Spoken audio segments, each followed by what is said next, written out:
সকলকে শুভেচ্ছা। আজ জাতীয় দৈনিক পত্রিকাগুলোর বিভিন্ন শিরোনাম নিয়ে আলোচনা করব। প্রথমেই আমার হাতে রয়েছে দৈনিক প্রথম আলো পত্রিকার শিরোনাম, বাজেট স্মল কিন্তু বিউটিফুল নয়।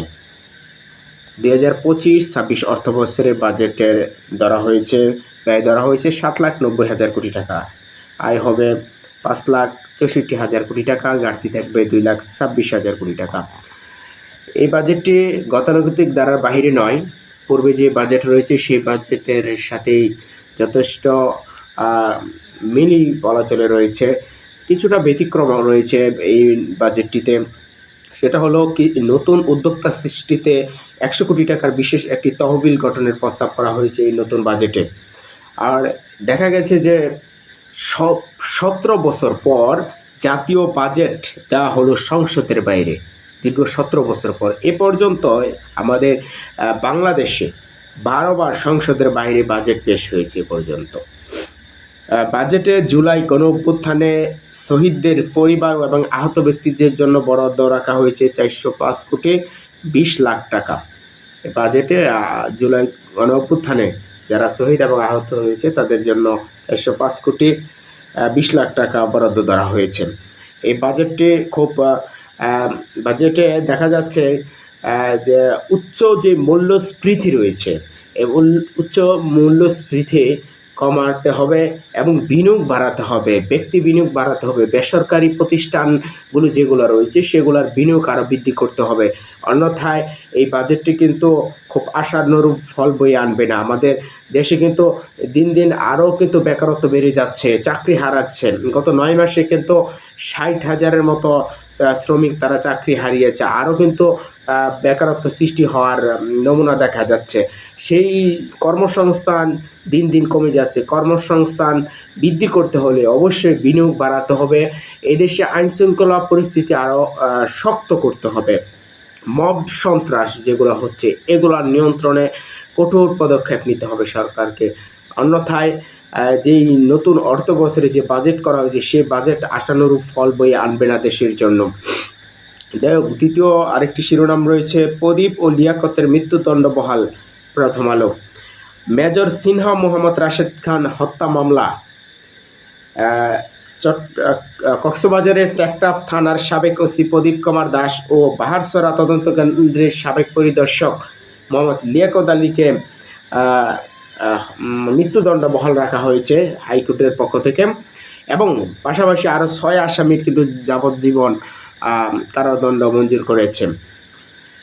তারপর আমার হাতে রয়েছে হাসিনা সহ 7 জনের বিরুদ্ধে গুমের অভিযোগ সালাউদ্দিনের। দ্য ডেইলি স্টারের রিপোর্ট, বিএনপি স্থায়ী কমিটির সদস্য সালাউদ্দিন আহমেদ হাসিনা সহ 7 জনের বিরুদ্ধে একটি গুমের অভিযোগ করেছেন।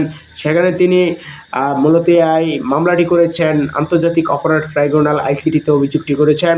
সেখানে যে 7 জনের নাম উল্লেখ করা হয়েছে শেখ হাসিনা সহ, তাদের মধ্যে রয়েছে সাবেক স্বরাষ্ট্রমন্ত্রী আসাদুজ্জামান খান কামাল, সাবেক পুলিশ মহাপরিদর্শক AKM শহীদুল হক, বেনজির আহমেদ, সাবেক সেনা কর্মকর্তা মেজর জেনারেল জিয়াউল আহসান, সাবেক ডিএমপি কমিশনার আসাদুজ্জামান মিয়া, ঢাকা মেট্রোপলিটন পুলিশের DMP counter terrorism and transnational crime CTTC ইউনিটের সাবেক প্রধান মনিরুল ইসলাম।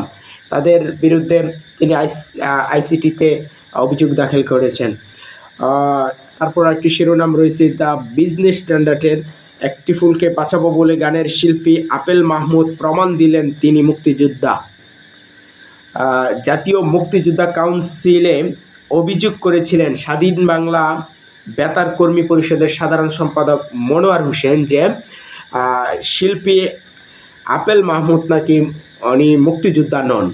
আসলে তিনি গত 2 জুন 2025 কুমিল্লার সার্কিট হাউসে উনি প্রমাণ দিয়েছেন যে তিনি মুক্তিযোদ্ধা ছিলেন, এবং তার যে গান একটি ফুলকে বাঁচাবো বলে, এই গানের শিল্পী এবং তিনি গায়ক এবং গীতিকার, উনি প্রমাণ দিয়েছেন যে তিনি গানের পাশাপাশি যে কোন কোন জায়গায় উনি যুদ্ধ করেছিলেন, আশুগঞ্জ, হবিগঞ্জ, সোনারগড় সব বিভিন্ন জায়গায় যুদ্ধ করেছেন।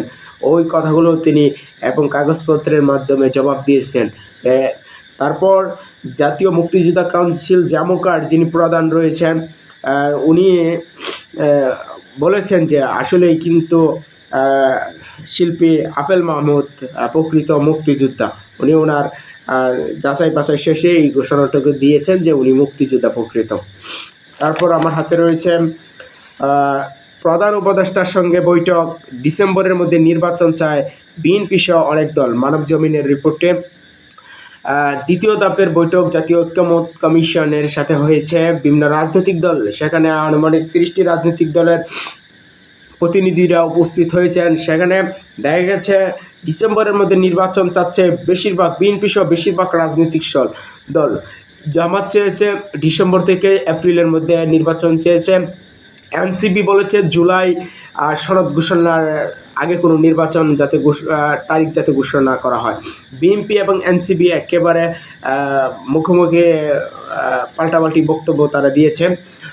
কিন্তু দেখা যাচ্ছে ডিসেম্বরের নির্বাচনের প্রতি আগ্রহ জানিয়েছে বেশিরভাগ রাজনৈতিক দল।